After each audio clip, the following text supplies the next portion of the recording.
Ah, vous étiez là, chers amis, je suis ravi de vous retrouver. On est toujours à Pompadour. Comme vous pouvez le voir, vous êtes souvent demandé où est-ce qu'on travaillait. Bah, regardez où on travaille, mesdames et messieurs. Voici les locaux de France Cyr. Alors ici, l'aile gauche, c'est mon bureau. Moi, je suis juste ici, là au milieu, juste au-dessus de la porte. C'est là où est ma fenêtre.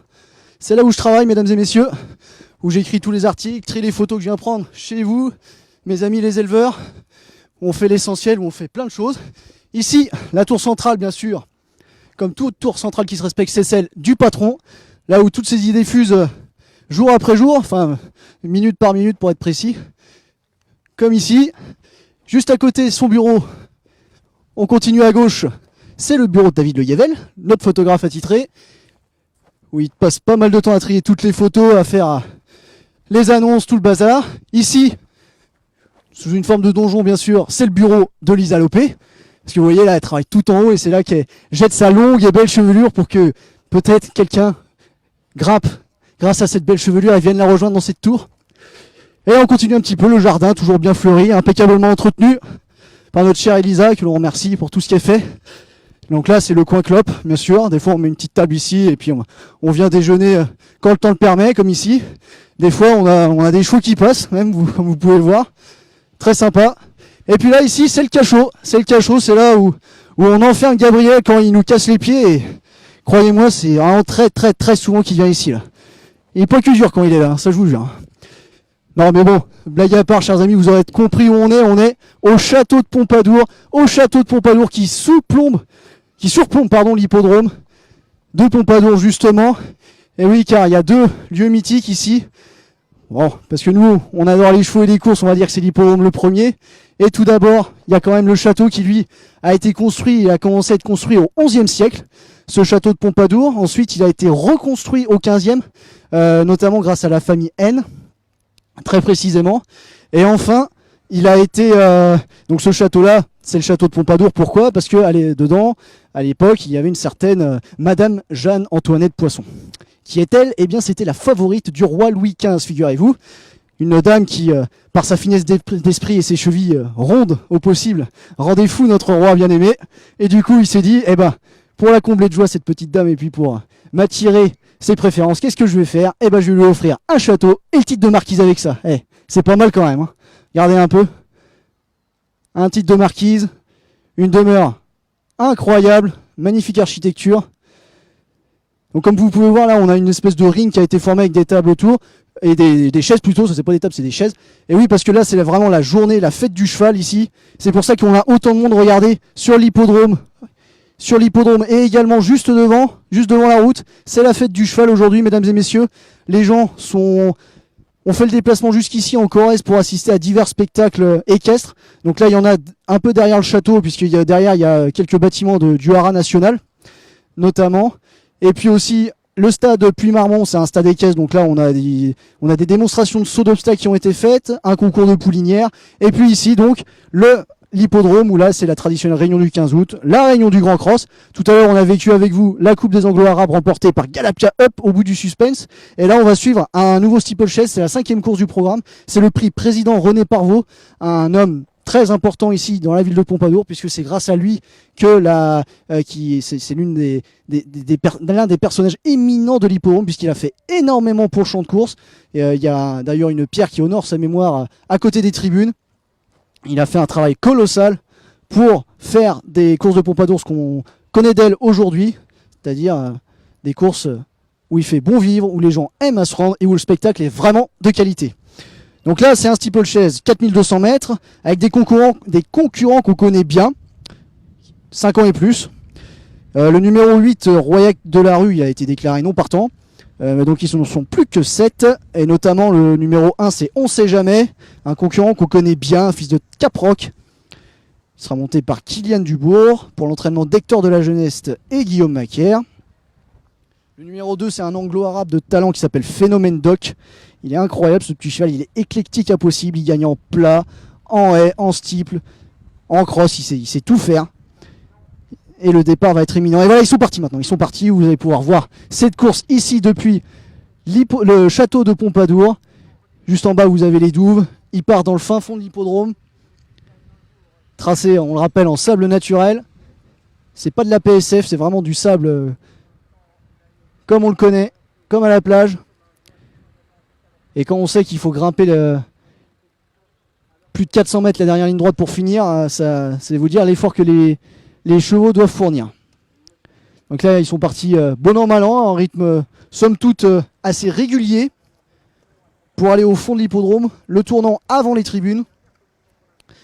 De mon lit de pie, bon, je suis un peu incapable de vous dire. Ah si, ça semble être un gris. Ça semble être un gris en tête, mais qui est ce gris? Je ne sais pas. Avec une casaque blanche, ça serait... Non, plutôt l'autre... ça serait peut-être bien le numéro 5, Cristal d'un jour, qui sera en tête. Le partenaire de Lilian Franzel. Saute un gros vert. Oui, c'est lui, je crois. C'est bien le Cristal d'un jour. On va pouvoir les voir arriver dans quelques instants, chers amis. Vous voyez, il y a du monde dans les tribunes. Les gens ont fait le déplacement de tout le département, de toute la ville et même de toute la France. On a vu des Bretons, des Normands. On a même vu des Anglais et des Hollandais. Bourré bien entendu, puis rouge écarlate. Parce qu'on a eu beaucoup de soleil toute la matinée et puis une bonne partie des courses. Là, ça se couvre un peu, mais bon, rien de bien méchant. Peut-être que le soleil reviendra pour le grand cross tout à l'heure, on va voir. Et les concurrents maintenant qui terminent de franchir le triple devant les tribunes. Oh là, une chute de Phénomène Dog, j'ai l'impression. Ouais, le cheval est tombé. J'espère que ça va aller. Aïe, j'ai pas l'impression. Ah là là là, j'espère que ça va aller. J'espère que ça va aller pour Phénomène Doc. Pendant ce temps-là, les chevaux continuent, notamment Cristal d'un jour qui est en tête, devant le numéro 6, Rock d'Opale. À son intérieur, on a le numéro 7, Grand Gouzy Chaluzy, un représentant d'Hubert Despons. Hubert Despons qu'on retrouvera tout à l'heure dans le Grand Cross avec Black and Roses. Ils reviennent sur la piste en sable, la piste en plat, et ils vont redescendre à nouveau vers les pistes intérieures de Steeplechase.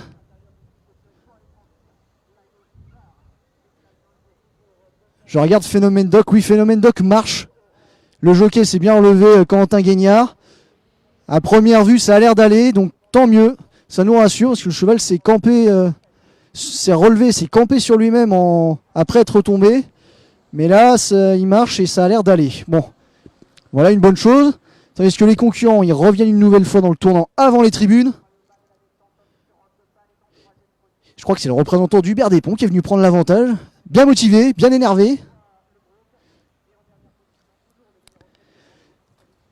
Vous pouvez profiter quand même de vous rendre compte du parcours que les 7 partants de la 12e étape du Trophée National du Cross Haras du Lion vont parcourir tout à l'heure. C'est vraiment un cross par excellence. Il faut tourner au cordeau et sauter dans une assiette. Sauter au cordeau et tourner dans une assiette, plutôt c'est l'inverse. Oui, voilà, ça va le faire quand même. C'est très très très vallonné.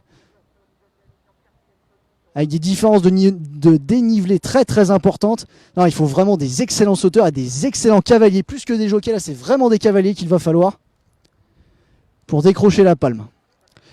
Voilà, en plus il y a quelque chose de très très sympa ici. Je ne sais pas si vous entendez, mesdames et messieurs, mais les gens à chaque passage des chevaux, que le cheval soit premier ou dernier, ils l'applaudissent à bâton rompu. C'est absolument exceptionnel. Ça prend les tripes en vrai. Quand on est vraiment à côté, ça prend les tripes. On voit pas ça beaucoup sur beaucoup de champs de course. Les concurrents sont ovationnés à chaque fois qu'ils passent devant les tribunes, et à juste titre d'ailleurs, parce que c'est quand même un incroyable et magnifique spectacle qu'ils nous proposent. On semble avoir On Sait Jamais qui a pris une petite option là au moment d'entamer le dernier tour. Dans son dos, on a son compagnon d'entraînement Rock d'Opale. Rock d'Opale qui est également un fils de Caproc. Macaire contre la jeunesse contre Macaire. On va le savoir dans quelques instants, mesdames et messieurs.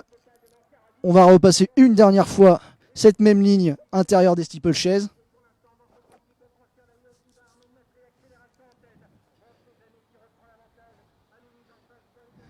Alors là, on a l'impression que c'est On Sait Jamais qui semble reprendre l'avantage et puis repartir de plus belle avant d'aborder le dernier tournant. Formidable On Sait Jamais. 10 ans, toujours vaillant, malgré 73 kilos sur le dos.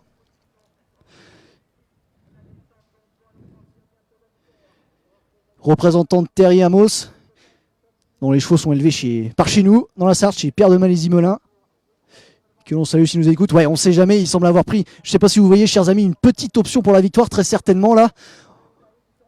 La haie du tournant des écuries, on va voir si tout se passe bien.